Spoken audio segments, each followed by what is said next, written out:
Eu conheço eles de conferência. Você conhece, tá. O Yaroslav eu conheço mais pessoalmente, mas o outro eu conheço de conferência. Então, eu acho que tem que começar, né? Não sei. Eu estava falando com o Daniel Felinto, né? A gente está tentando começar a aplicar para algum programa de cooperação Brasil, Estados Unidos, assim, né? Vamos ver se tem algum jeito da gente trabalhar junto, não sei. Claro. Né? Quando a Clarice, eu e Clarice, a gente teve uma primeira conversa, né? Ela me apresentou o trabalho.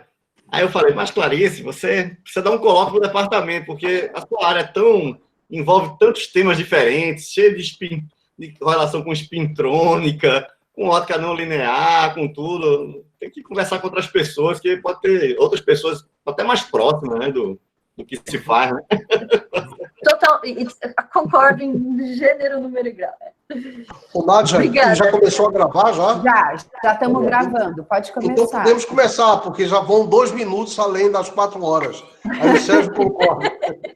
Já chegaram 14 pessoas a mais. São 64 agora. Por conta de 2 minutos, chegaram 14 pessoas. A Rios Leite, Clarice, o fundador do departamento. Não, mas o Rios sempre é pontual, Sérgio. Ele, quando ele aparece no início mesmo. Ele nem sempre aparece, mas quando ele aparece na hora certa. Eu acho que a gente pode começar, né? Eu queria fazer, então, uma apresentação da Clarice Aiello, e que é uma apresentação baseada no que eu consegui buscar a partir da internet e a partir do resumo que ela mandou. A Clarice se apresenta de uma forma que eu achei muito interessante, diferente de todos os palestrantes anteriores, porque ela se diz engenheira quântica. E engenheira quântica interessada em processos biológicos da nanoescala. Então, é realmente uma apresentação assim que chama atenção, né? Eu acho que nós não tivemos ninguém se apresentando como engenheiro quântico. E, então, fui buscar informação via internet sobre o que é que a Clarice tem feito. E eu vi o seguinte, ela tem preocupação com nanosensores, sensores para processos biológicos do tipo fotossíntese, respiração, visão. Então, uma coisa muito interdisciplinar, e ela procura, então, estudar manifestação de efeitos quânticos na temperatura ambiente, o que também é uma coisa que não é lá muito frequente, né? E especialmente sistemas biológicos, que são sistemas ruidosos. Então, eu achei muito interessante essa apresentação. Sobre a formação da Clarice, ela fez o doutorado em engenharia elétrica no MIT. Fez um pós-doutorado em bioengenharia na Universidade de Stanford e um pós-doutorado em química na Universidade da Califórnia, em Berkeley. Em 2019, ela foi contratada na UCLA e ela tem, então, um laboratório que chama de Laboratório de Quantum Biology Technology, que construiu uma sigla muito interessante. Quantum Biology Technology deu Qubit, né? Então, é o Qubit Lab. Então, é essa palestrante que nós teremos hoje nesse colóquio. Ainda há pouco, eu entrei novamente na internet e aí eu descobri que existe na UCLA um centro de pesquisa de engenharia quântica, de ciência aplicada, em que eles falam que eles têm interesse em quantum science, tecnologia e, além disso, novas abordagens para a educação de cientistas, de engenheiros nessa área. Então, me pareceu um centro muito interessante. Eu não sei se a Clarice pensa em falar um pouco sobre esse centro, mas eu acho que seria muito interessante, porque eu acho que, para mim, é um primeiro grande centro, assim, com um grande número de pessoas envolvidas nisso e com a preocupação de fazer tecnologia com base em fenômenos de mecânica quântica. Então, essa é o que eu queria falar inicialmente. Eu passo a palavra, então, para a Clarice. Quero agradecer já a ela pelo fato de ter aceito esse convite para falar hoje aqui para a gente. E vamos, então, escutar o que ela tem a dizer aí, projeto. Gente, Cid, sou eu que sou grata ao convite de vocês. Obrigada por essa oportunidade, né?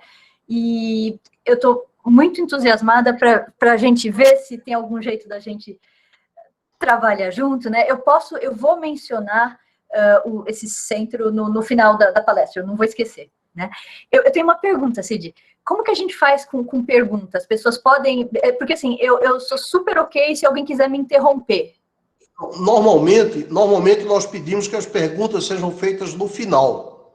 Então, as pessoas vão anotar aí no chat as perguntas, e aí eu vou chamar pela ordem de inscrição. Eles abrem o microfone e fazem a pergunta diretamente.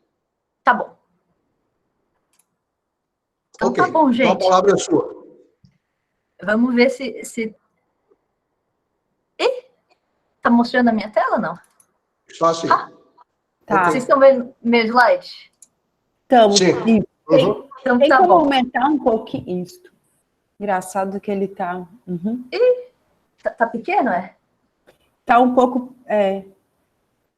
Peraí, vamos tentar de novo. Present now. A window. Peraí. Desculpa, gente. Não, tranquilo.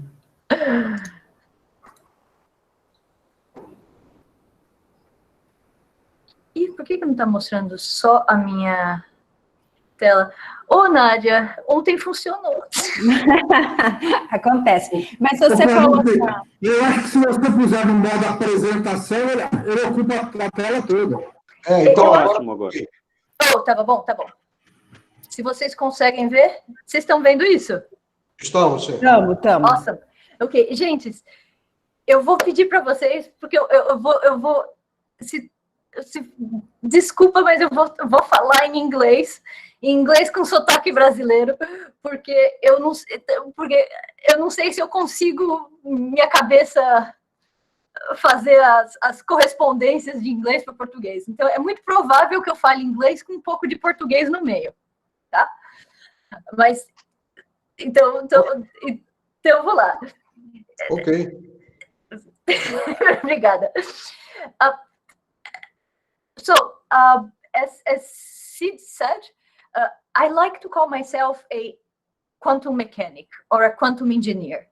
This means that I'm trained to build apparatuses to study and control objects that are so small and so well protected from their environment that they're better described by the laws of quantum mechanics, as opposed to the laws of classical mechanics that rule everything big around us. So the title of my talk is a little bit cryptic, but I do know a little bit about spin physics.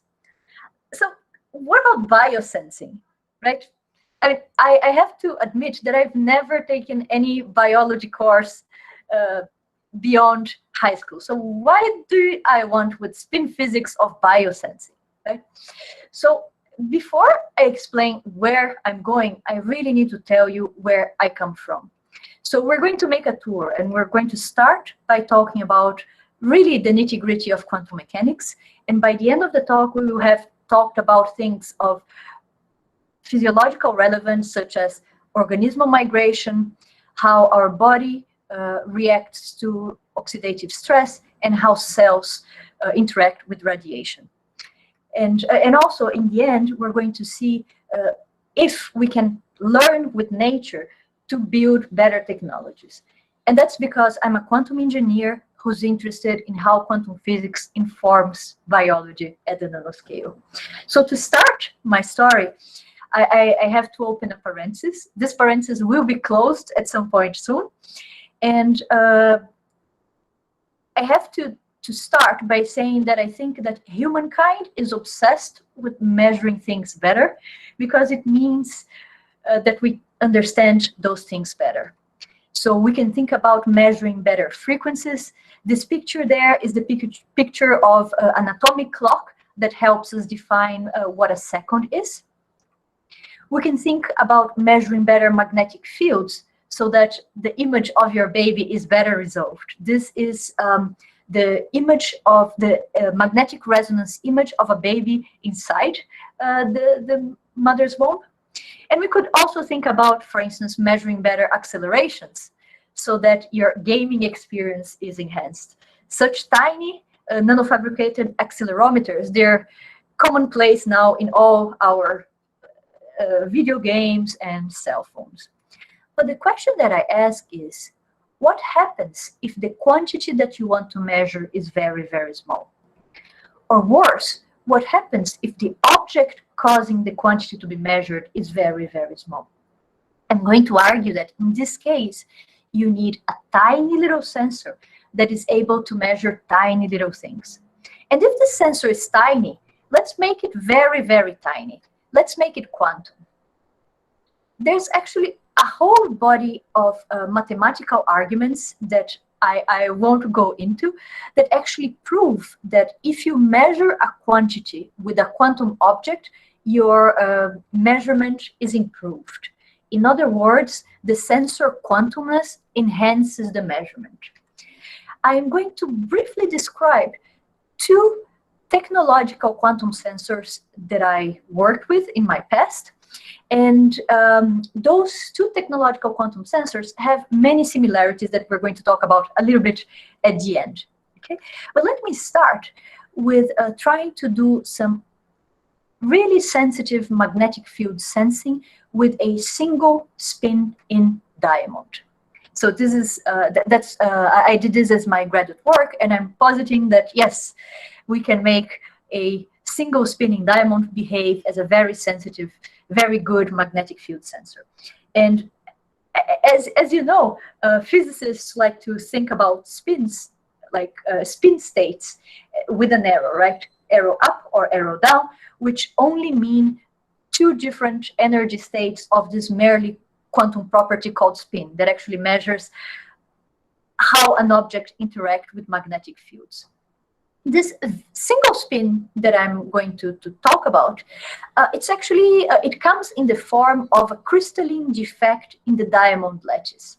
Okay, this crystalline defect is a color center, which means that it absorbs light and fluoresces. Color centers are lattice defects that give the colors of those diamonds that you can see in the bottom there. The defect that I worked with is called the nitrogen vacancy center in diamond. It can be engineered, but it also occurs naturally when a nitrogen substitutional impurity, which is the most commonly found substitutional impurity in diamond, sits nearby to a vacancy, a missing carbon atom.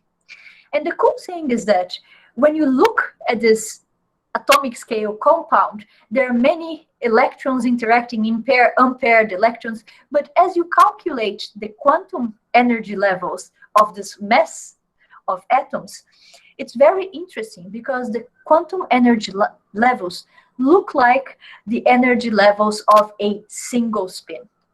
Okay? And the way you look for those centers, those color centers in the lab is very, very simple.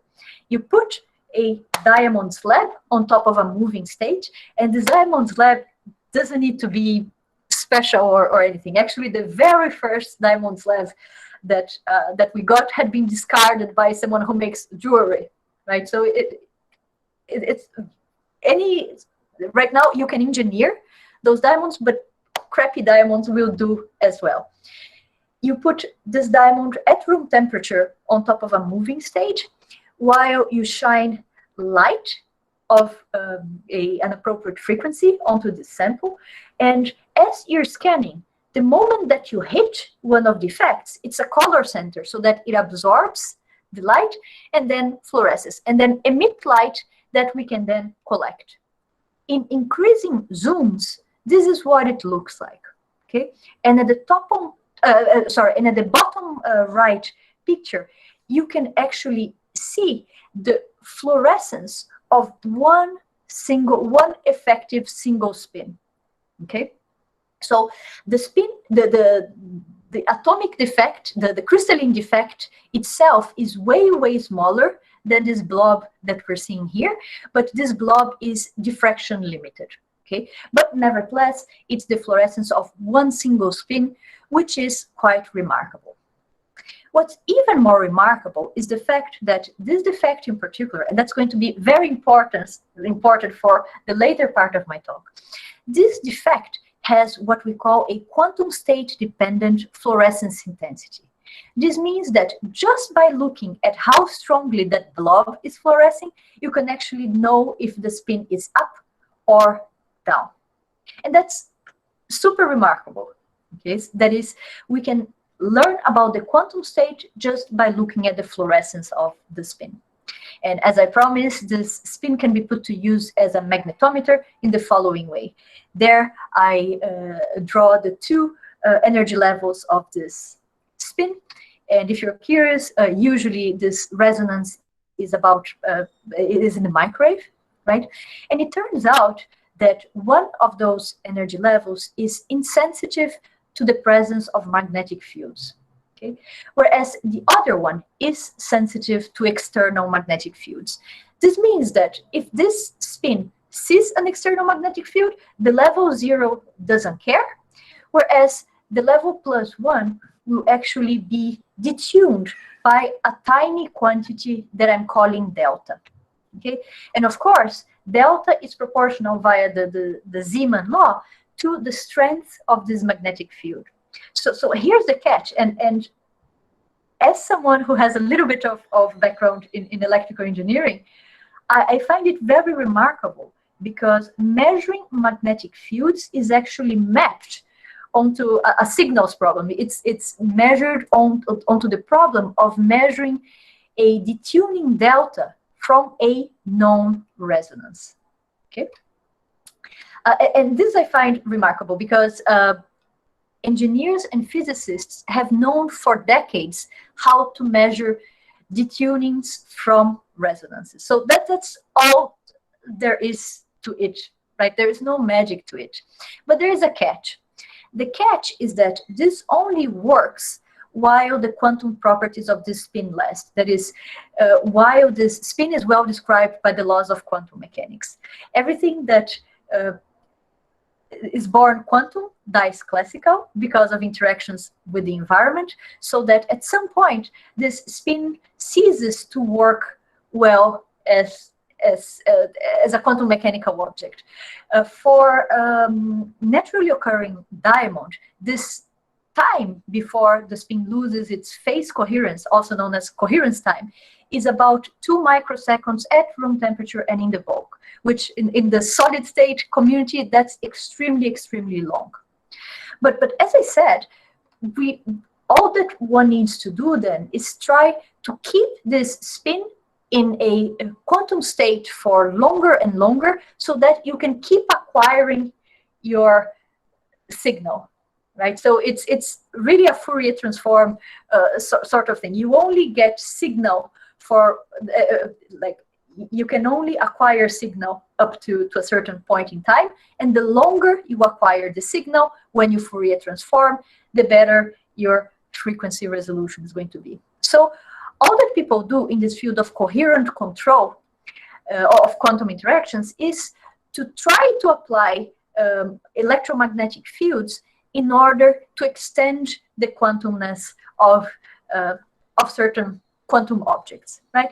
And this is again, things that people have been doing in NMR, nuclear magnetic resonance, for decades now. But that's the whole game. The game is keeping this qubit alive.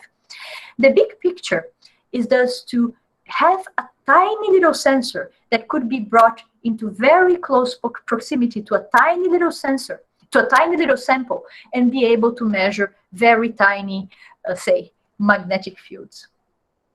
This is not super important, but I just want to give you an example of what it looks in the lab, what we're acquiring when we do one of those spin control experiments in a way that we want to extend the quantumness of our spin, okay? So the technique that we employed during my PhD years in order to try to extend the coherence of the spin is a pulse sequence or an electromagnetic, a tailored electromagnetic radiation called rotary echo. Rotary echo is described in this plot in NMR language. Let me translate what I mean by this plot. This plot means that we are at all times exciting the resonance of between, like the resonance of the spin energy, okay, continuously. But at particular points in time, we just flip the phase of this electromagnetic excitation pulse, okay? And this phase flip can actually happen at different intervals in time.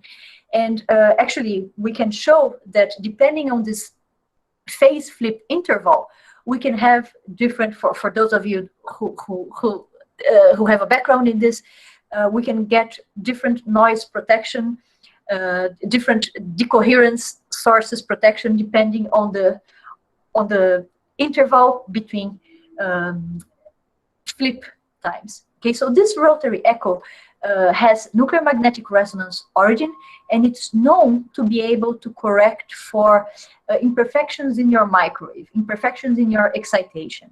And the sequence is also known not to correct for the tunings from resonance. And if you remember from my past slide, that's what we want to measure. We want to measure tiny detunings because they will give us information on a magnetic field. So a typical curve that we get in the lab is the following. The signal here is just the fluorescence emitted by this nitrogen vacancy center spin as a function of the time during which we excite this spin with the rotary echo pulse sequence, okay? So the signal is normalized, and in this case, like the most fluorescence is, say, spin up, and the least fluorescence is spin down, and everything in between is in a superposition. This is basically just a complex, a very tricky Rabi-like plot, right? And we tried to understand what the signal is communicating, and we applied a technique called average Hamiltonian theory. And after much work, we could show that to first order, this signal that we were getting depends in a linear way on this detuning delta that we're trying to measure.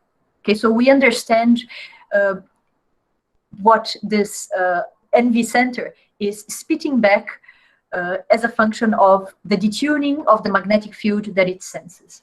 And if you Fourier transform this curve, you get a spectrum, and we know how to read this spectrum.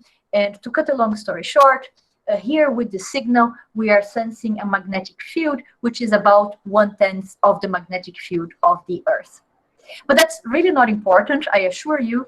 The most important part is this big picture, having this tiny little, very sensitive sensor. Okay?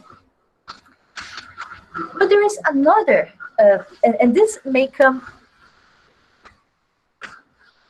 with a little bit of a surprise to physicists, and I'll tell you in a moment why. There's the second technological quantum sensor that I worked with. Interestingly, people in the biological sciences are way more familiar with this quantum sensor than people in the physical sciences, and I'm not sure why. But let me talk to you about one technological quantum imaging sensor that I worked with as a postdoc. So I think we're all convinced that many people in the world are interested in understanding how things unfold in biology at the nanoscale, right? And one of the most exquisite microscopes that humankind has ever invented to look at things is an electron microscope, right? So me, as a physicist, I'm like, yes, I'm going to study biology. So why don't we put an electron beam on top of a biological sample? And then the bio people around me said, that's not going to work, because the ionizing radiation of the electron beam is very likely going to totally destroy your sample, and sometimes to an extent that you cannot even get topographical information, and any cell that is there is going to be dead, and that's a bad idea. So can we do better? And we actually think that we can. Imagine that, first of all, between the scanning electron beam and your precious biological sample, you put a nanometrically thick, a very thin, actually, thin scintillator film. A scintillator film is a film that has atoms that, when they are excited with the ionizing radiation, such as that from an electron beam, those atoms get excited and then they emit light. This light is usually known as cathodoluminescence. Okay? So the first thing that you see is that, yes, the sample is mostly protected from the ionizing radiation, but how does that help? Actually, we can engineer this scintillator film to undergo a very interesting quantum phenomena at room temperature called Foster resonance energy transfer. Foster resonance energy transfer is a non-trivial quantum mechanical phenomenon whereby an excited donor non-radiatively, without the emission of a photon, transfers energy to a nearby acceptor if the donor emission spectrum overlaps with the acceptor excitation spectrum, right? And what happens is that in this technique, our goal was to engineer the scintillator film to undergo Foster resonance energy transfer with chromophores in the sample, so that a nanospot in the scintillator film would get excited and would transfer some of its energy to the chromophore in the sample. The sample would then get excited, and as it de-excites, they emit fluorescence, which we can collect with a vacuum, with a mirror inside the vacuum chamber of the electron microscope. Right? And the cool thing about this is that it's a near field technique. That is, the resolution of the technique, in theory, in practice, there's a lot of issues that I won't even talk about, but the resolution of this technique is only limited by the imprint that the electron beam leaves onto the scintillator film. And you can then encapsulate your sample so that it survives under the electron microscope vacuum. And in practice, it looks like this. We have a tiny little chip that we used to put into this tiny little flow cell there. It's super cool because it's 3D printed in aluminum. So I had a lot of fun designing those things. But then again, I just want to bring to your attention, right, that this is actually a room temperature quantum effect that people are used to working with, right? So actually, the thing that links the two technological quantum sensors that I worked with in the past is the fact that they're quantum, they work at room temperature, and they work in noisy environments. And this is going to be important for what comes. And for the time being, I'm going to close the parentheses that I opened and talk about what I really want to talk about, right? So up to that point in my life, the type of sensors that I worked with is like the sensors that you all see there, right? Those are like machines and like electronic stuff. But at some point, because of some of my mentors, I realized that very often nature-made sensors overperform humankind-made devices in the craziest of the ways. Right? When I was a postdoc at Stanford, I worked in two sensors, a light sensor and a magnetic sensor, but I'm going to talk a little bit about our quantum magnetometer that is possibly employed by nature.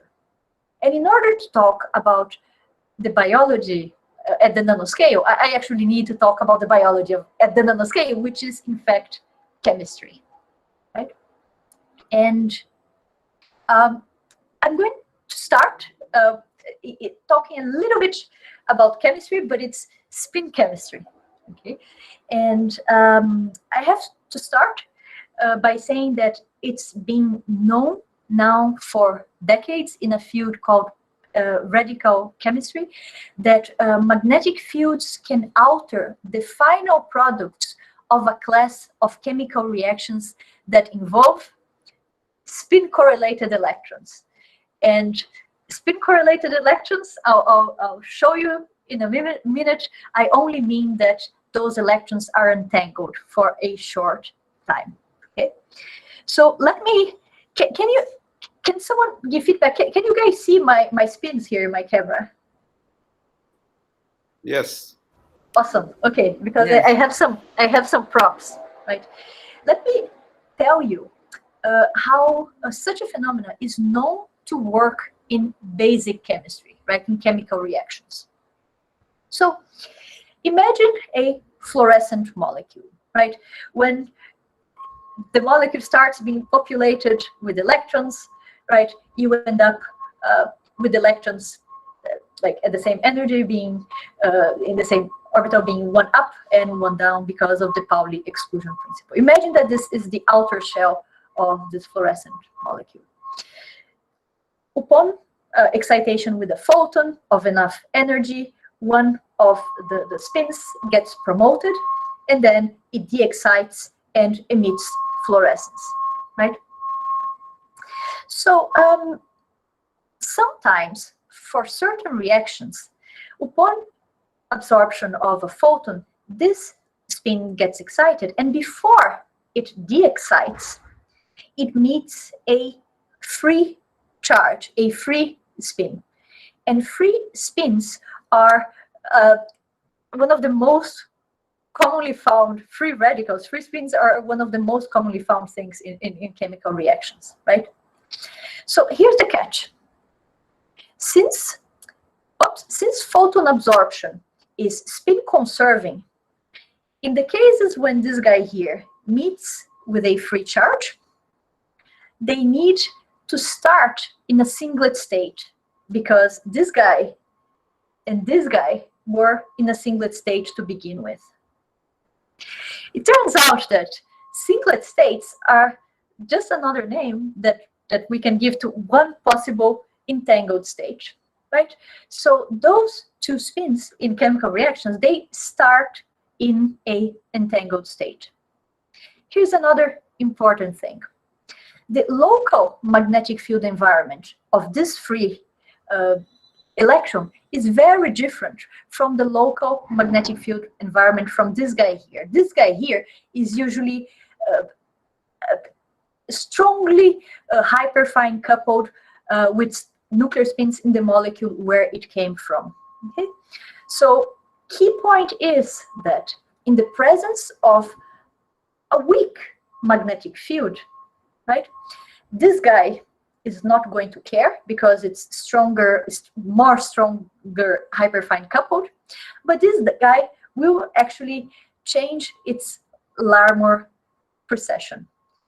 Effectively, what this means is that an external magnetic field will change the probability that we find those two spins in a triplet, in a singlet or in a triplet state. Okay, there is going to be a coherent, for a short time, a coherent interconversion between singlet and triplet.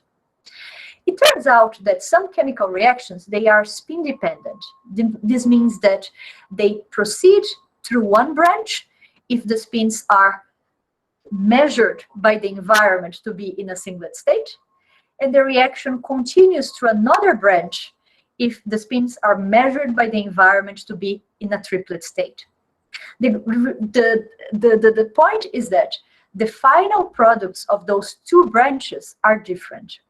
So a tiny little fast quantum mechanical process that happened at the top of a chemical reaction that can take much longer can have macroscopic consequences.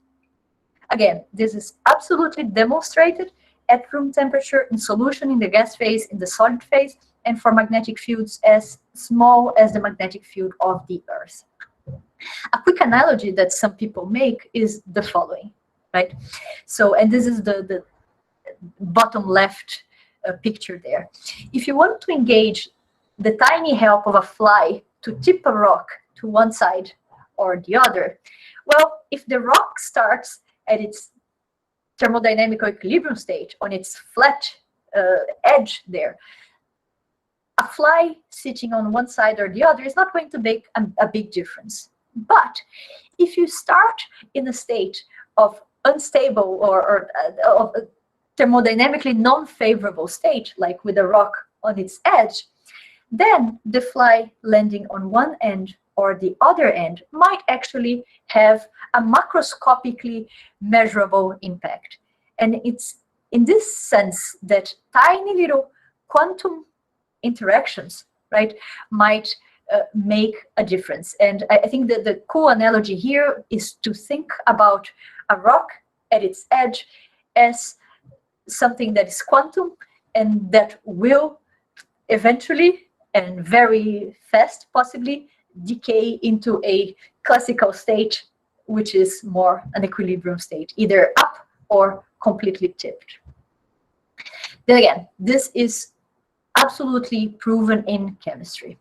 But then came the biophysicists in the beginning of the 2000s, and they started proposing that, well, they wanted actually to understand bird migration, because it is also known very certainly that birds, at least as a partial cue, use the magnetic field of the Earth when they migrate north to south, right? And actually the magnetic field of the Earth is weaker than the magnetic field that you feel when you put your cell phone nearby. So how are they doing this, right? The biophysicists posited that were such a spin-dependent chemical reaction happening inside organisms, right? Organisms could sense magnetic fields to the extent that they could sense different physiological concentrations of products coming from such spin-dependent chemical reactions. And just because this process starts with the absorption of a photon, usually in chemistry, biophysicists started looking for proteins that absorb light in animals, and at that time, the only photoreceptor, right, because it absorbs light, the only photoreceptor known to be able to sustain those spin-dependent chemical reactions was a protein that is called cryptochrome. Okay, so cryptochrome is actually also implicated in circadian rhythm regulation, right? It's a blue light absorbing protein that actually, when, and this is also known, like when you have jet lag and people say, so sit in front of blue light and that helps. So it has something to do with cryptochrome. Right? So, and it turns out that magnetosensing mediated cryptochrome is thought to happen in many species. First of all, cryptochrome exists broadly across the tree of life. All those animals, organisms depicted there, they express this protein. On top of that, the boxed organisms, they are organisms for which magnetosensing has been somehow linked to cryptochrome. And yes, humans are right there as well. So evidence for this cryptochrome-based magnetosensing is really widespread, but unfortunately at very disconnected length scales. At the very short length scales that you see at the left, that is in the very tiny length scales at the chemistry level, there are experiments done, say, with cryptochromes in solution, right? Not in a physiological setting, just in solution. And what people see, for instance, and that's this top left plot, is that cryptochrome per se has actually many features that really look like the spin in diamond sensor that I mentioned at the beginning of my talk. For instance, what researchers did was track the fluorescence emitted by this cryptochrome. So cryptochrome absorbed light gets excited and then fluoresces. So the fluorescence as a function of the time during which a laser of enough energy to make the electron transition was applied. Okay, so fluorescence as a function of laser time. The first thing that you see is that this curve is going down. This just means that you're killing the proteins, the chromophores in solution. But importantly, researchers did one more thing. As they were acquiring this dying fluorescence, they posed a magnetic field on and off, right? And interestingly, the fluorescence intensity sort of went up and down in the same way that the external magnetic field went up and down. If you remember, for the NV nitrogen vacancy center in diamond, just by looking at how strongly it was fluorescing, you could know if it was up or down. Here, it's sort of the same idea. Just by looking at how strongly this protein in solution is fluorescing, you can actually tell if the reaction proceeded through the triplet branch or through the singlet branch or the triplet branch. It's also a quantum state readout. And moreover, this chromophore, it's not really known, but for structural, possibly reasons, is known to have coherence times of about 1 microsecond, which again is very close to the coherence times that I quoted for the spinning diamond, which was a couple of microseconds. So all of this is very good. The other bits of evidence comes from experiments, say, with whole organisms like birds or flies. I'll just explain the experiment with flies, right? So I don't know how, but apparently flies can be trained to find food based on the presence of a magnetic field. Okay, this is harder than quantum mechanics to me. I have no idea how they do this. And then the flies know how to find food. And then the researchers, they knocked out, that is, they deleted the cryptochrome gene from the flies, and the flies could no longer find food given the presence of a magnetic field. In a further experiment, the researchers put back into the cryptochrome missing flies human cryptochrome, and the flies were back to be able to find the food via the magnetic field. And there are many experiments with birds that, if you're curious, I'll spend a lot of time talking about because it's super cool. But that's also a problem, right? Because it's very hard to say that what birds or whole flies are doing is really due to spin. Those are two very, very different length scales. So here's what we're starting to do here. We want to sort of bridge the length scales here. So what we're starting to do is conducting chemistry-like experiments that really look electron spin resonance experiments or quantum sensing experiments under a microscope for single proteins or proteins, say, inside one single cell. So what we want to do is, again, explore the quantumness that might exist at room temperature and in noisy environments.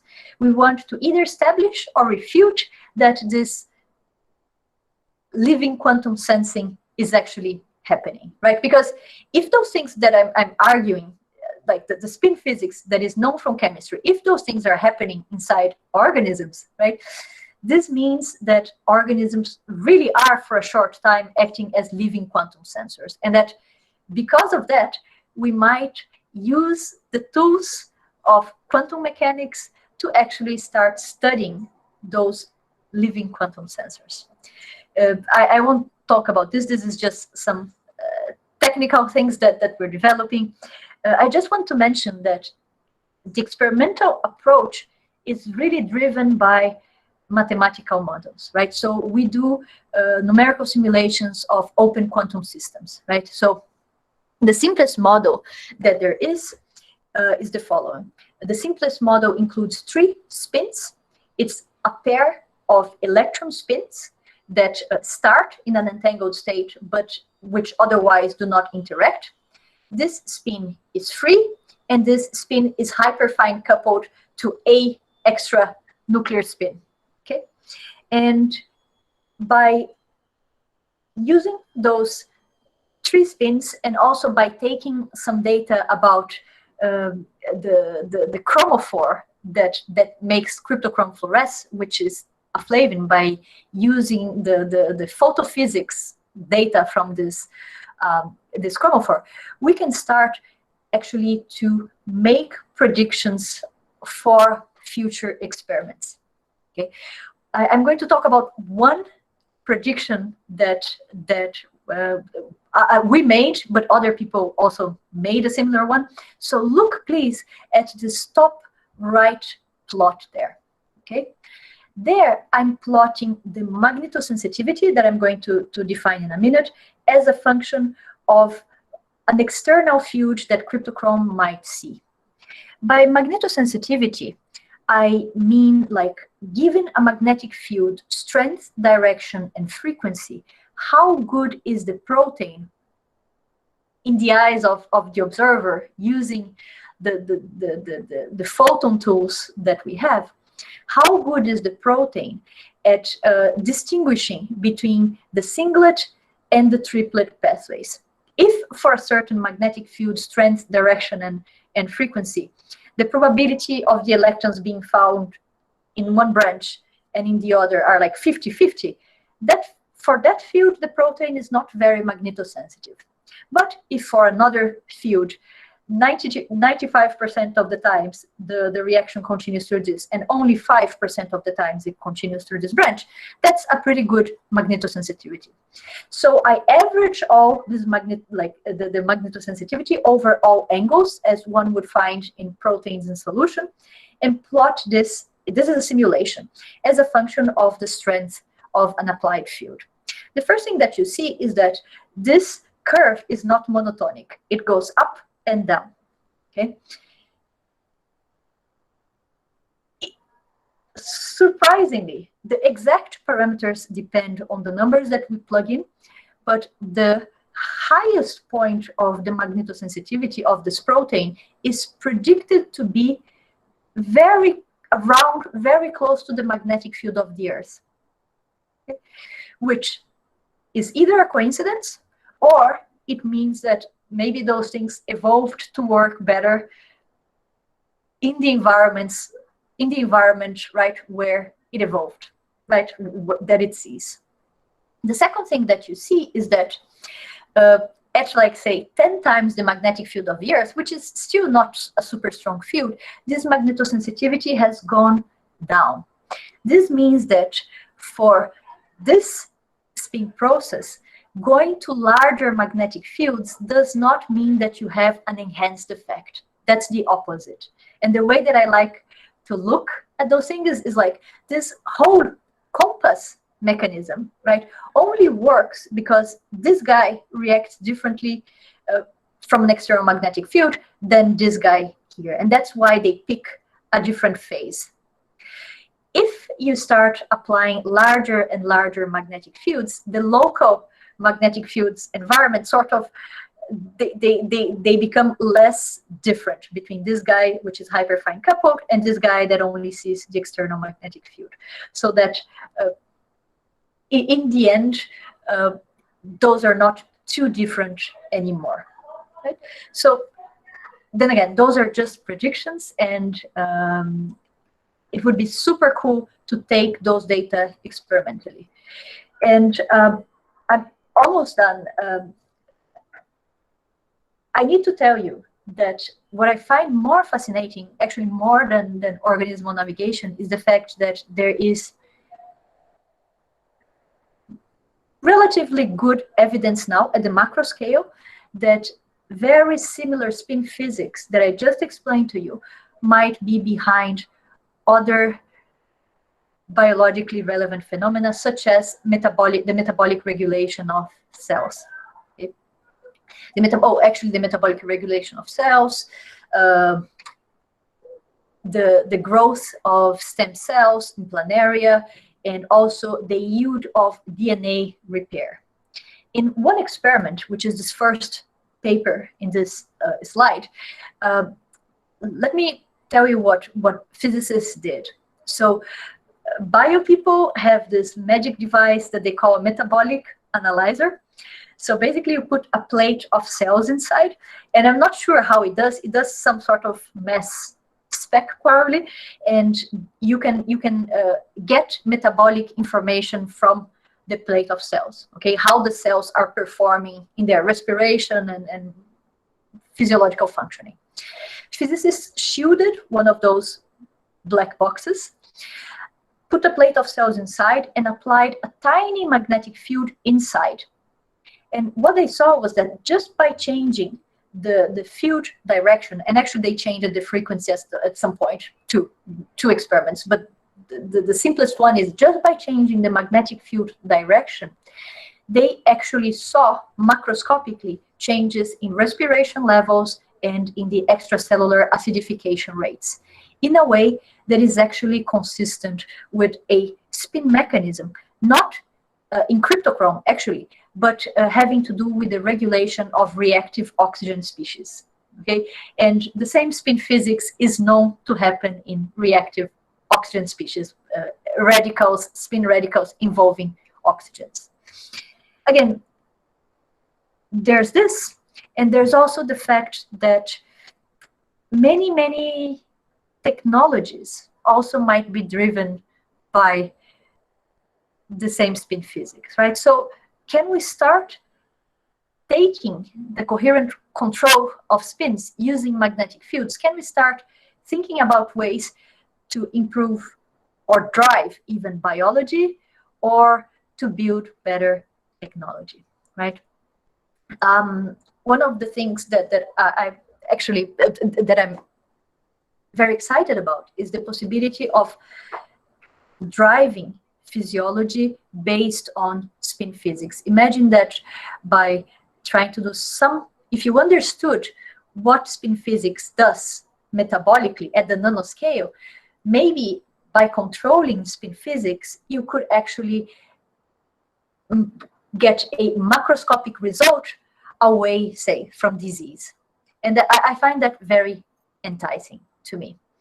I think I have something else to talk about if I have time at the end, another quantum biological phenomena. But let me just finish by saying that what we want to do with our high-tech experiments is either to establish or refute that quantum effects actually influence life, and importantly, can those quantum effects, if that's so, be manipulated to technological and therapeutic advantage. And it's not only us who are doing this, right? There are very recent papers, you see 17, of people actually trying to explore exactly quantum phenomena in biological systems in a very high-tech way. Okay, so I think that's a booming field of research. And if you're curious about this field called quantum biology, I really recommend this book called Life on the Edge, which is a bit outdated now, but it's a very good survey of the quantum biology topic. And I'm not endorsing nature, but I'm endorsing this cover of nature, because I really think that interdisciplinarity is going to enable big leaps in the science of this century, right? Interdisciplinarity is still, it's hard, and I see this, right, every day, that it's hard to be interdisciplinary inside the department, right? Because each department already, you know, one is the physics department, the electroengineering, the chemistry department. But I really think that by talking to more people and learning with each other, there's a lot to be discovered. And to the left here in this cover, there's Doc Quantum. Next time we play, I want to be Doc Quantum there. So I hope you read that we make a big round turn there. And I want to, first of all, thank my group members who are crazy enough to join a starting lab during a pandemic, doing something that is many times labeled as controversial. I don't know where I would be without them, and I'm so grateful that they're with me. In Portuguese, I would say that eles vestiram a camisa. Eles estão vestindo a camisa. And I would be super, super happy to talk to all of you. Please don't hesitate to contact me, contact us. And in fact, during the quarantine, this started small and now it's growing. Different groups of people, we've been doing online meetings called Big Quantum in Proteins, Big Quantum in Biospins, and Big Quantum in the Brain meetings. And we have an interdisciplinary audience, some bio people, some engineers, and we're all trying to see whether we can make sense of all those weird phenomena that we're possibly seeing in experiments, right? I think I come to the official end of the presentation. I hope that you will at some point get as excited as I am to explore quantum properties at room temperature and in noisy environments, and may the quantum be with you.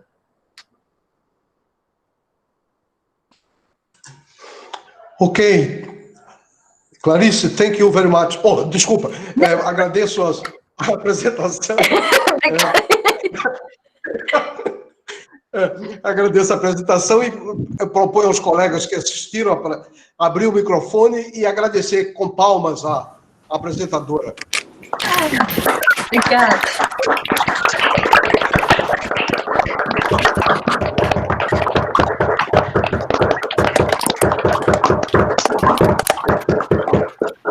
Bom, nós estamos então abertos para perguntas. A Clarice, então, aguarda perguntas aí. Quem estiver interessado, por favor, coloca o nome aí no chat. Clarice, existem alguns comentários dando parabéns, dizendo que a apresentação foi muito boa. Tá? Por enquanto, eu ainda não vejo nenhuma pergunta aqui. Eu já me inscrevi. Ah, tá bom, eu perdi, então. Ok, então, Nádia é a primeira a perguntar. Então. Vamos lá. Não, primeiro é isso, realmente palestra muito impressionante. Eu fico muito impressionada de ver essa perspectiva.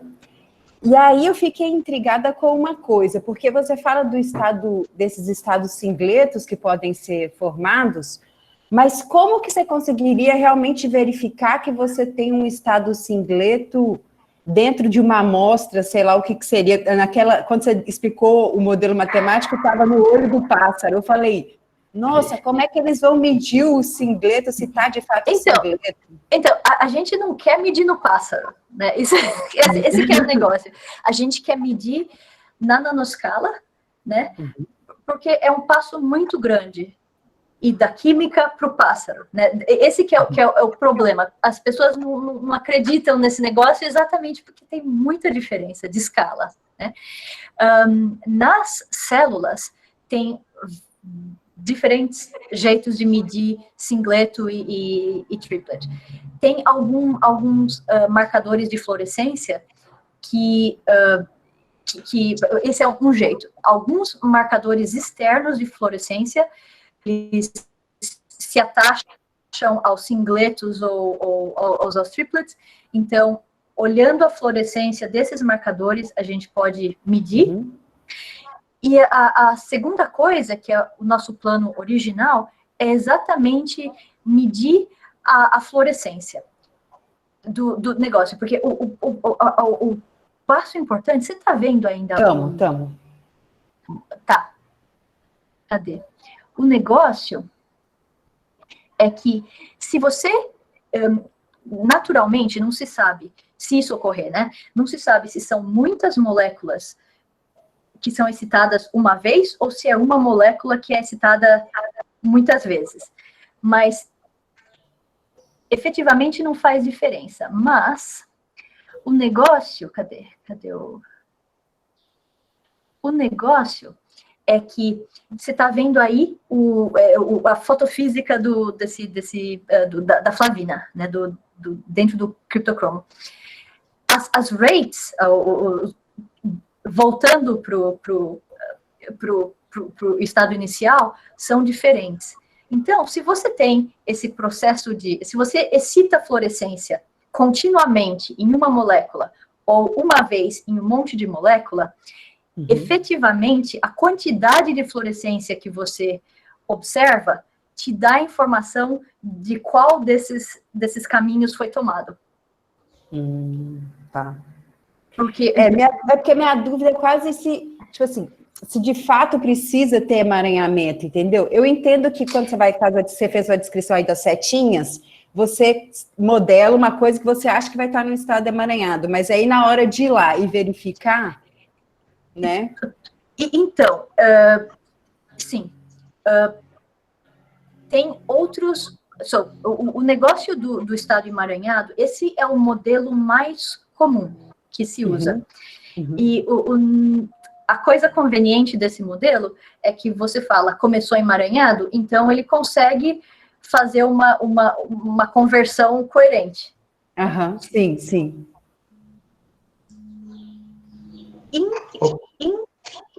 química pura, na química de radicais, eu acho aliás, eu já perguntei isso para um cara de química e ele falou, não tem outro jeito de se explicar. Tem que começar com um negócio... Nesse modelo, essas reações são mesmo dependentes de um processo de coerência. Isso dito, tem uns outros modelos que são mais complicados, que às vezes nem envolvem luz, e talvez não envolva estado emaranhado. Então, em primeira ordem, a resposta é, as pessoas pensam mais nesse modelo, e em química isso é comprovado que seja assim. Tá. Mas, em segunda ordem, tem outros modelos que não precisa que comece emaranhado. Tá, massa. Tá bom, obrigada. Mas não tem muita coisa que se sabe. Que é o que dá medo e é legal no campo, né? Que é uma confusão de coisas que não se sabe, que não se tem certeza. É impressionante. Muito bom. Obrigada, Clarice. Clarice, a próxima pergunta é do Daniel Felinto. Por favor, Daniel. Oi, Clarice. Manda, Daniel. Oi. Tudo bem? Olha, bem, do que eu entendi aí da sua abordagem, né? O essencial é a sensibilidade ao campo magnético, né? E aí você está nessa situação em que você tem esses objetos muito pequenos e que você até consegue, talvez, distinguir o mecanismo, né? Por trás da dependência do campo magnético, né? Certo. E você tem esses objetos muito grandes, né? Que são vivos, ficam voando por aí, andando, e que são sensíveis ao campo magnético também, né? Certo. E eu entendi realmente que o problema aí é você fazer a conexão dessas duas escalas, né? Porque o do animal grande é mais difícil você entender o mecanismo, né? Mas aí eu tô dizendo, a minha pergunta é mais relacionada com a parte dessa história que eu conheço menos, né? Como é que você tem outros exemplos de como é que o animal grande depende do campo magnético? Tipo assim, você falou que o ser humano estava no meio, o passarinho, como é que eles veem? Como é que se distingue essa sensibilidade ao campo magnético dos animais, né? Eu não sou bióloga, mas deixa eu falar o que eu sei. Deixa eu falar o que eu acho que eu sei. Se tiver algum biólogo da audiência e eu estiver falando besteira, por favor, me corrija. Tem 3 mecanismos que se pensa que organismos usam para sentir campo magnético. Um é o mecanismo usado por aquelas bactérias que tem como chama? Óxido de ferro, que tem pequenos ímãs dentro delas, né? E o que acontece é que essas bactérias que sentem campo magnético têm um tipo de um colar de ímãs, e esses ímãs são grandes o suficientes para ter um efeito de ímã coletivo, né? E essas bactérias usam o campo magnético para subir ou descer na Terra, ou alguma coisa assim. Então, o mecanismo 1, que é clássico, né? É só um compasso. Mecanismo 2 é o que se acha que tubarão e raia usam para sentir o campo magnético. Até onde eu entendo, esses peixes... É peixe? Acho que é peixe, né? Cartilaginoso, eles têm uns canais condutores, né? Que quando você cruza as linhas de campo magnético, induz uma voltagem que eles sentem. Né? E daí tem essa coisa que é consistente com a dependência do spin, que existe, que existe em pássaro, em tartaruga, né? E, por exemplo, nessas borboletas chamadas monarcas, né? E assim, a evidência é consistente com esse negócio do spin, né? O que você pode perguntar é, assim, várias coisas. A primeira é, para sentir o campo magnético da Terra, quão longo o seu tempo de coerência tem que ser? Né? E a analogia que eu gosto de usar é assim, back of the envelope, estimação, né? Nesse modelo que eu expliquei para vocês, esse cara, que é o elétron que não tem interações, esse cara sente só mais o campo externo, né? Então, esse cara vai ter uma Larmor frequency, uma frequência de Larmor, é isso? Uhum. Que depende mais do campo magnético. Esse cara importa menos. Então, o cálculo que se faz, assim, mal ou menos, é assim, se pode ser mais refinado e daí fica melhor o cálculo, mas assim, se o elétron conseguir fazer uma frequência de Larmor inteira sem perder a coerência, se estima que ele pode efetivamente sentir o campo magnético. A frequência de Larmor no campo magnético da Terra, acho que é 1.4 MHz. Né? O inverso disso acho que é 700 nanosegundos. Né? O que está consistente com o que se sabe dessa proteína criptocromo, que o tempo de coerência é mais ou menos até 1 microsegundo. Né? E do ponto de vista do quantum sensing, para mim, do jeito que eu olho para as coisas, é assim, se o seu tempo de coerência é muito ruim, é muito curto, não é que você não sente campo magnético. Você sente, mas você sente campos magnéticos maiores, né, com mais força, com maior intensidade. Né? Então, criptocromo parece ser uma proteína que é super coerente. Então, ela pode sentir campos magnéticos pequenos. Mas, sei lá, por exemplo, dentro de célula, quando tem os fluxos iônicos, né? Quando tem os elétrons que pulam de proteína em proteína, qual que é o campo magnético que está sendo gerado, visto pelos spins de pertinho? Vai ver que o campo magnético é forte o suficiente, né, para que faça efeito mesmo se o spin não tiver uma coerência especialmente longa. Tá ok. Obrigado, Clarice. Vou passar para a próxima pergunta aí, né?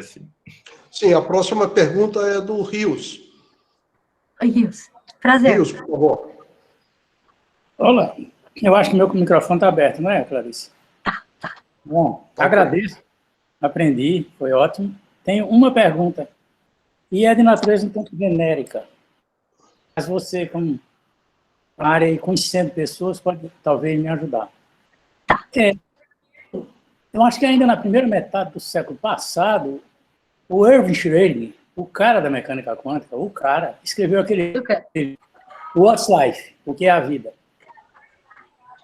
E se eu lembro um pouco do que eu li, ele fala que a maioria dos mecanismos é de natureza estatística, com a mecânica quântica por trás. Afora a questão das mutações. Você podia comentar, essa visão atual de você, como é que fica aquele livro do Schrödinger Nossa, essa pergunta é muito oportuna, porque, assim, é como você olha para os fenômenos. Eu tenho um amigo que é físico estatístico, né? E a gente sempre briga, porque eu falo que o What is Life é sobre mecânica quântica e ele fala que não, What is Life é sobre mecânica estatística. E se tiver algum aluno aí na audiência que não leu, vá ler, é muito legal, é um livrinho muito, muito diferente, né, Rios? Não sei. Estatística quântica. Mas olha o jeito que eu penso nisso. Porque o que as pessoas de mecânica estatística, a primeira coisa que todo mundo fala é assim, mas Clarice, esse negócio é no megahertz, sabe? Isso é muito, muito menor do que KBT, muito menor que as energias térmicas. Como que isso funciona? Né? Não pode ser.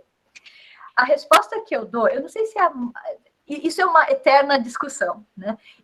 Primeiro de tudo, eu quero apontar que o spin no diamante também tem uma energia menor que KBT, e as pessoas do campo de ressonância magnética, não é o jeito que eles olham para os fenômenos, para eles não é um problema. O que eu acho que é legal, assim, o jeito que eu olho para as coisas, que é muito influenciado pelo jeito que os caras de ressonância magnética usam, é que, assim, esse fenômeno quântico dessa energia pequenininha só tem efeito enquanto o sistema não estiver em equilíbrio termodinâmico. E o equilíbrio termodinâmico demora exatamente o tempo de coerência para acontecer. Ok. Eu não sei, o que vocês acham? Essa explicação cola ou não cola? Essa é uma eterna discussão. Mas eu queria comentar uma coisa nessa linha, viu, Rios? É que eu acho que tem uma questão de evolução, acho que do entendimento da mecânica quântica no último século, tá certo? Porque eu acho que a gente evoluiu para entender sistemas quânticos individuais. Isso tanto do ponto de vista experimental também. Entendeu? Atualmente, se você pensar, assim, depois das armadilhas de íons, ficar discutindo, tá entendendo? A questão de você pensar a mecânica quântica como efeito de ensemble foi ganhando força, né? Aí começou a se pensar cada vez mais de o que é que significa para um sistema individual evoluir no tempo, seguindo a mecânica quântica, com todas aquelas sutilezas conceituais dela, né? Mas eu acho que isso atualmente é um tema central, tá, até em informação quântica, né? Você pensar que existem efeitos de ensemble, mas você tem medidas projetivas que você consegue fazer, assim, muita coisa, assim, são medidas realmente que são muito fortes, determinando a evolução dos sistemas individuais, né? Então, acho que isso é uma questão geral, a questão de você... A entendimento da mecânica quântica como efeito de ensemble, eu acho que ela foi perdendo força no geral ao longo dos últimos séculos. Informação quântica é a cereja do bolo nisso, né? Quer dizer, você realmente começou a manipular trajetórias individuais, né? Atualmente, né, se conversa com o Ian fica horas, dias ali parado, você fica lá interagindo com ele. Mas vai lá. Perdão. Não, a minha pergunta para a Clarice, Não, eu entendi, mas... é com referência à quântica no sistema biológico. É um sistema que, para assistir, tem que aceitar a flutuação. Mas eu acho que essa visão do Schrödinger era mais geral do que no sistema biológico, né? Eu acho que ela é mais geral, a questão da interpretação estatística da mecânica quântica, eu acho que era uma questão da época, digamos assim. Mas é isso que eu estou dizendo, ao longo do século, foi mudando muito, né? Por que você acha? Por que você acha que foi mudando? Por que perdeu força? Os experimentos têm muito mais controle, né? Então, você consegue controlar sistemas quânticos individuais atualmente. E a mecânica quântica continua seguindo lá. E você consegue explorar efeitos mais fortes quando você trabalha com sistemas quânticos individuais, né? Então, por que a gente está aprendendo a fazer isso? Será que o resto da natureza também não aprendeu? Durante milhões de anos, né? Por favor, eu gostaria de fazer uma pergunta, alguns comentários e uma pergunta. Ok, Oscar. Vai em frente. Não, tem alguém na minha frente aí? Não, pode ser você. Tá bom. Então, é o seguinte, um comentário que tem a ver com a pergunta da Nádia, que é sobre singleto, tripleto e coisa. Olhe, veja, fluorescência tem um tempo de vida muito curto. Muito curto. Se for emissão a partir de singleto.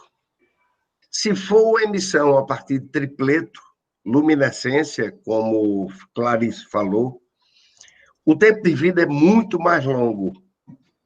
Ele é muito longo. Então, é fácil, se você tiver o equipamento no laboratório, é fácil você distinguir isso. Não é complicado. O outro comentário que eu gostaria de fazer é sobre a conjugação, Clarice. Como é que você garante, em termos de caracterização, a conjugação do marcador e do alvo?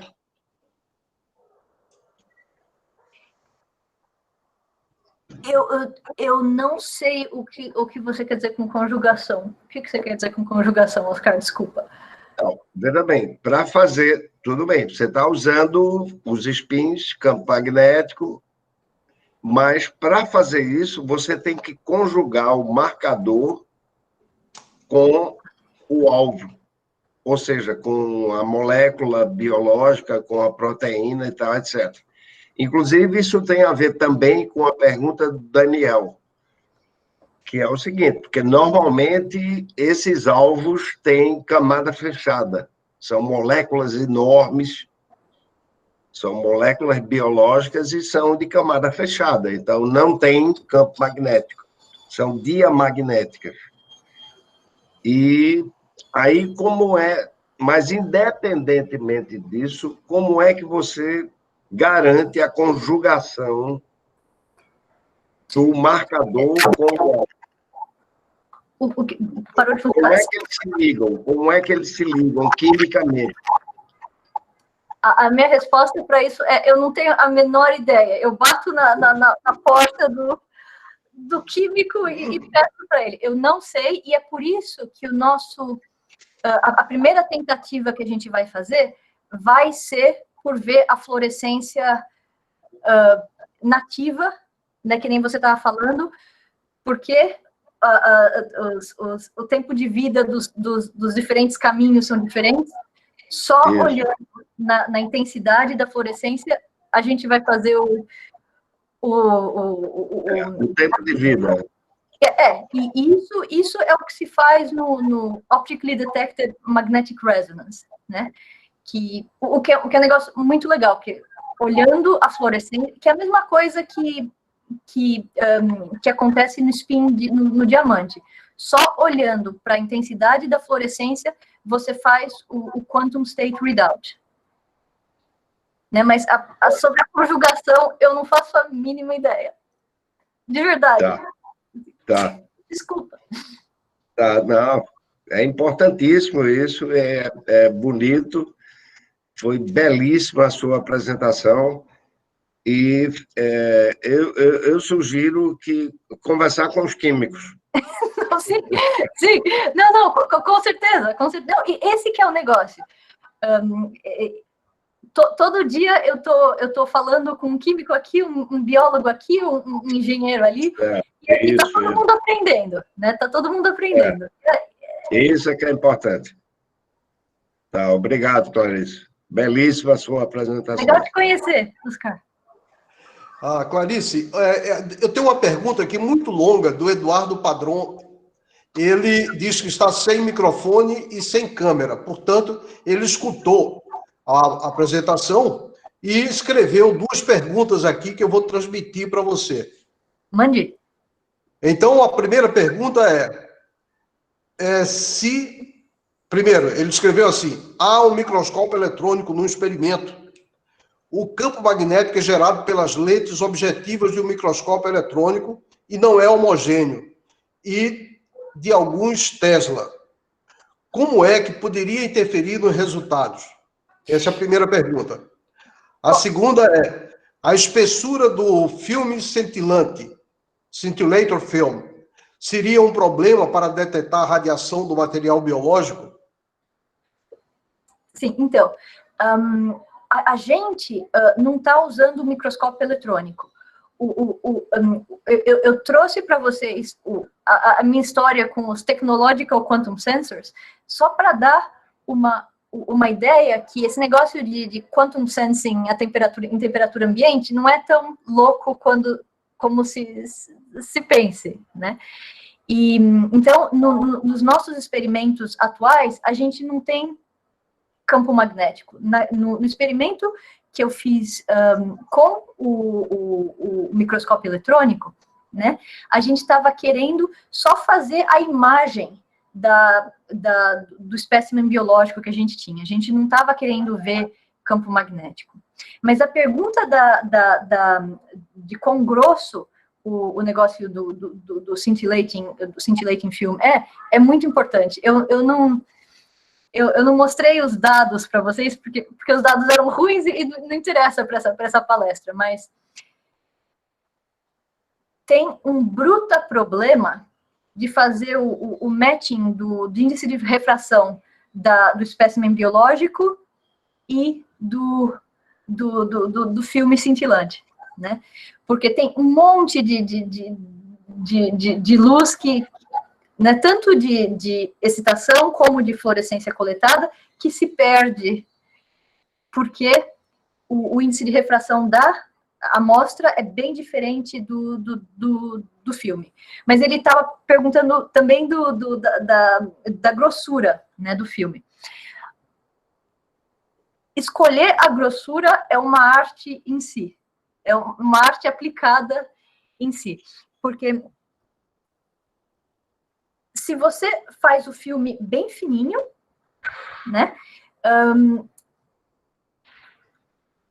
você tem o perigo de chegar na amostra mais fácil, matar a amostra mais fácil, mas é isso que você quer. Você quer um filme bem fininho, onde não tenha muito scattering dos elétrons dentro. Se você faz ele mais grosso, o que acontece é que para penetrar, para ter um monte de elétron de excitação gerada perto do espécimen, você precisa usar energias maiores no feixe de elétrons. E energias maiores no feixe de elétron faz com que tenha mais scattering dentro. Em inglês se fala plume, né? Então, o imprint que eu falei, que o feixe de elétrons faz, o feixe de elétrons em si tem tipo 2 nanômetros, né? Mas a plume, os elétrons scattered dentro do material é tipo 200, 500 nanômetros, né? Então, efetivamente, a sua resolução é afetada por quantos elétrons abrem nessa pluma dentro do material, e isso é uma função da grossura do filme. Então, é um monte de coisa que tem que ser optimizada experimentalmente, ou muito bem modelada. O que a gente não conseguiu fazer, porque era muito complicado. Ok. Eu queria fazer uma pergunta, na verdade, lembrar você uma coisa. Seria interessante se você pudesse falar um pouco sobre aquele centro de tecnologia quântica lá da UCLA. Sim, desculpe, esqueci. Uhum. Então, já tinha um monte de professores em mecânica quântica aqui, em computação quântica, em mecânica quântica na UCLA. Tem grupos de física atômica muito fortes, tem professores fazendo teoria da computação quântica, tem um monte de químico fazendo química quântica, né? Tem o pessoal fazendo esse negócio de materiais topológicos, né? E isso me precede, né? Mas eu acho que a ideia era ter um instituto para interagir com a indústria local. A indústria de coisa quântica local é bem forte. Tem o Google, que é perto de Los Angeles, tem alguns outros... aqui nos Estados Unidos, eles são bem conhecidos. É um negócio chamado HRL, que é o Hughes Research Labs. O cara que fundou o Hughes é aquele cara do filme O Aviador, que o Leonardo DiCaprio, eu acho que fez. Em resumo, era um cara com muito dinheiro que deu dinheiro para um laboratório. Tem a Boeing está investindo em coisa quântica, né? Então, esse centro, primeiro, é uma fachada para mostrar que a gente está fazendo, para fazer a ligação com a indústria, né? E ano que vem, ou então, ano que vem não sei, porque o Covid mudou os planos, mas ou o ano que vem, ou em 2 anos, vai começar um programa de de mestrado em computação quântica, né? E esse mestrado vai ter componentes longos de estágio nos laboratórios da UCLA e talvez nos laboratórios da indústria local, né? Então, assim, o centro, fisicamente, são 2 salas, né? Mas a gente sempre se reúne com os alunos para ter seminário, assim, né? É um mini departamento para as pessoas que querem falar de mecânica quântica. Ok. Uma outra pergunta aqui é do Danilo Roberto Ratkowski. Ele dá parabéns, diz que está sem microfone, mas ele pergunta qual a porcentagem de estudantes que seguem a carreira acadêmica e que seguem para a indústria. Não sei. E é uma das coisas que a gente está tentando conseguir, né? Conseguir saber. Em mecânica, o que eu sei, assim, por cima, é que agora está abrindo muita posição de indústria para gente que sabe quântica. É um bruto investimento no futuro, né?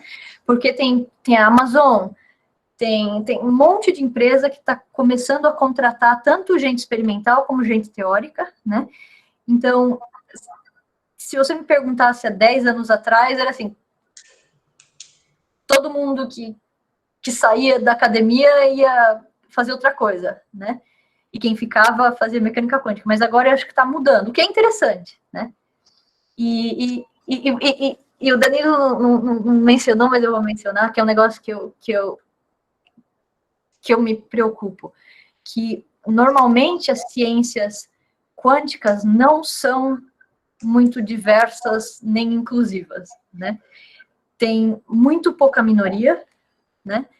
E uma das coisas que eu tô particularmente engajada é tentar mudar um pouco e fazer gentes com backgrounds mais diversos se interessarem por mecânica quântica cedo na carreira deles, né? E eu acho isso importante, porque, né? E é meio assim, eu fico, desculpa, agora eu vou falar um negócio pessoal, mas eu fico até frustrada quando tem alguma conferência de mecânica quântica, computação quântica, e você vai ver a lista dos palestrantes e são sempre os mesmos rostos, né? E não é legal isso, porque tem até estudos falando que quanto mais diversidade, tem mais produção. Então, só queria dizer isso, que é um negócio que é perto do meu coração. Assim, Mas, Clarice, você recebeu recentemente, ou vai receber, um dinheiro aí para estruturar um curso de mecânica quântica ao longo dessas linhas aí, né? Sim, você pode falar sobre isso? Sim. Tem 2 coisas que eu já estou... aliás, tem um negócio que eu posso convidar vocês. Eu mando sei lá, para o Daniel ou para a Nádia o contato. Até vou mudar o anel de dedo para não esquecer. Tem um negócio aqui na UCLA onde você oferece um curso para estudantes de primeiro ano de graduação, né, para eles terem uma ideia de diferentes campos de pesquisa. Normalmente seria em pequenos grupos, mas agora com a pandemia está aberto para todo mundo na internet, e eu vou fazer uma série chamada My Favorite Qubit, or Quantum Computing as Told by Leading Practitioners. Então, serão 2 aulas bem assim, para primeiro ano de graduação, sobre mecânica quântica e computação quântica, e depois vai ter diversas pessoas falando sobre tipos diferentes de implementação de bit quântico, de qubit, né? Assim, vai ter um que vai falar de photons, outro que vai falar de quantum dot, o outro que vai falar de spin, o outro que vai falar de negócio supercondutor, né? E eu vou mandar para vocês. Talvez tenha alguns alunos interessados. Isso, com certeza. A gente divulga para os alunos. Legal, muito bom. São as vantagens da pandemia, a gente poder participar dessas coisas. Né? Não, é mais até legal, porque normalmente eu só poderia ter 20 alunos e agora a gente tem mais aberto para todo mundo. Uhum. Tem mais uma outra pergunta aqui. É da Marcela Jacinta Rodrigues de Barros. Oi, Marcela. Ela diz parabéns pela apresentação. Pergunta se esses fenômenos podem ser um indício de que, se as pessoas forem para outro ambiente com um campo magnético diferente, isso teria potencial de afetar toda a fisiologia? Oh, sim, é um outro negócio que eu estou tentando convencer as pessoas. Sim, e eu acho que isso é importante, por exemplo, quando as pessoas falam em viagem espacial. Não, de verdade, eu vou falar porque num segundo. Quando as pessoas falam em viagem espacial, passar 20 anos no espaço, ou então colonizar Marte, eu acho que as pessoas não estão pensando no campo magnético. Olha a evidência. Tem um cara de Munique que o métier dele, a vida dele é fazer caixas hipomagnéticas. São assim, umas caixas que têm compensação de campo magnético, e o cara é físico, ele faz coisa de precisão, de EDM, né, assim, precision measurements dentro dessa caixa. Porque ele estava ouvindo essas coisas de biologia, de novo, o cara não é biólogo, o cara é físico, né? Então ele não sabe muito de biologia, mas o que ele resolveu fazer, e um outro físico também na Alemanha reproduziu isso, é o seguinte: eles pegaram girino, né? E observaram o girino em diferentes tipos de campo magnético, né? Eles só puderam usar o girino por 3 dias, porque senão eles teriam que pedir autorização para lidar com coisa viva. Mas, em resumo, o que eles viam dentro dessa caixa, eles podem fazer qualquer tipo de campo magnético, e o campo residual é menor que nanotesla. O que é absurdo. O campo magnético da Terra é 50 microtesla. Então, o campo residual de menor que nanotesla é assim, nada, né? Então, eles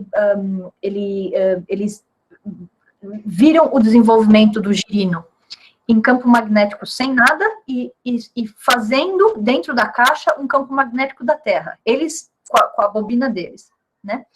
O que eles viram nos 2 experimentos, N igual a 2, que foram feitos nos 2 lugares na Alemanha, foi que os girinos cultivados, sei lá, na quase total falta de campo magnético, com nanotesla, tinha mais ou menos 30% de mutação. Se você vê, eu vi uma figura, os girinos, assim, tem uns normais, né? Mas tem 30% que é todo tortinho, né? Que não é bem formado, né? Isso é muito estranho, né? Porque de algum jeito, não estou falando que é o spin, mas de algum jeito, alguma coisa está acontecendo que 50 microtesla estão fazendo diferença. né? Mas Clarice, não tem um experimento de grande porte que fizeram com os gêmeos idênticos, e um foi para o espaço passar uns meses na estação espacial, e aí quando voltou, a manifestação genética era totalmente diferente do irmão, né, que ficou na Terra, né? Assim, Não é? aí eles viram, era uma questão bem macroscópica, se é só campo magnético, Então, prova que tem capacidade zero, mas mudou de ambiente e pode mudar tudo, né? Parece que os testes davam como se fossem duas pessoas diferentes, né? Do ponto de vista genético. Né? totalmente, né? E é por isso que a gente quer olhar na nanoscala, porque comparar duas pessoas é mais difícil do que comparar, sei lá, célula. Mas totalmente.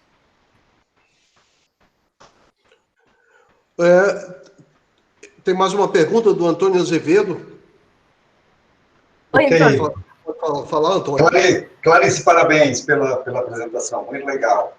Obrigada por estarem aqui. Eu lembro quando eu tenho uma charge com quem trabalha com magnetismo, que é o seguinte, é um palestrante dando uma palestra, e ele dizendo o seguinte, está comprovado que o campo magnético não afeta o ser humano.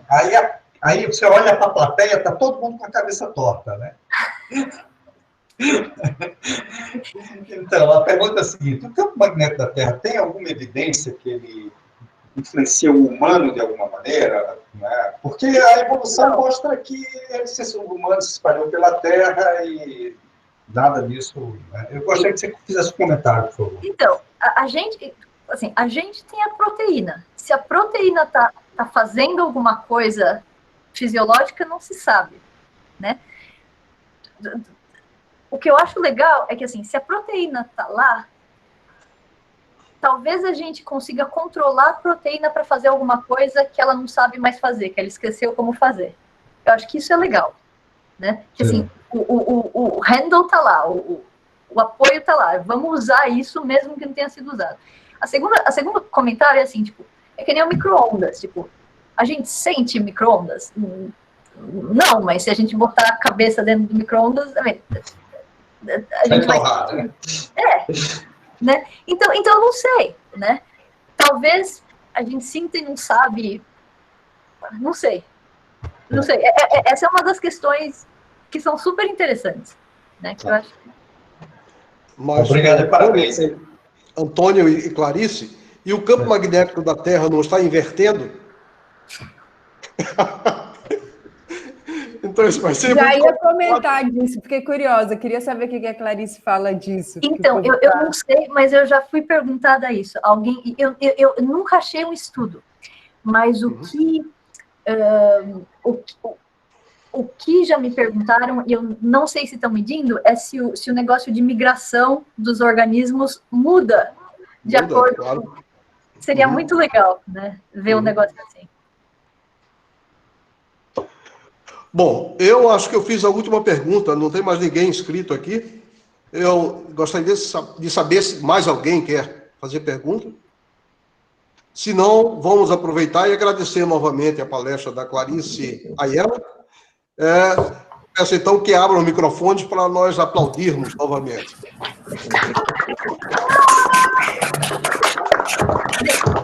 Muito obrigada por vocês terem me dado a oportunidade de participar aqui. De novo, estou super interessada em discutir. Por favor, me contate. Assim, né? Que a gente está aprendendo várias coisas de ângulos diferentes e eu tenho certeza que vocês têm um ângulo que a gente não está pensando ainda. Então, eu estou super afim de começar a conversar com pessoas, estabelecer colaborações, né, Daniel? Vamos ver. Ok, então, um bom fim de semana a todos aí. Muito obrigado a todos aí pela participação. Obrigada, gente. Prazer. Tchau, tchau.